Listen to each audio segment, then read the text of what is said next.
بسم اللہ الرحمن الرحیم الحمدللہ رب العالمین الصلاۃ والسلام علی خاتم النبیین اللہم صلی علی محمد دین النبی الامی وعلی آلہ وسلم تسلیما۔ السلام علیکم ورحمۃ اللہ وبرکاتہ۔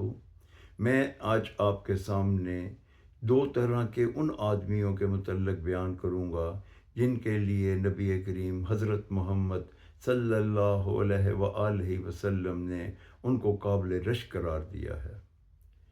ایک وہ شخص جسے اللہ تعالیٰ نے مال دیا اور وہ اس کو اپنی نعمتوں سے نوازا، وہ دن رات اللہ کی مخلوق کی خدمت میں لگا ہوا ہے اور اللہ کی راہ میں خرچ کرتا ہے، یہ شخص قابل رشک ہے۔ اور نمبر دو، وہ شخص جسے اللہ تعالیٰ نے قرآن مجید کا تعلیم دی اور وہ اس کا حق ادا کر رہا ہے، وہ لوگوں کی رہنمائی کرتا ہے قرآن سیکھنے میں اور انہیں علم حاصل کرنے میں مدد کرتا ہے۔ میری آج کی حدیث جامعہ ترمذی 1936 نمبر۔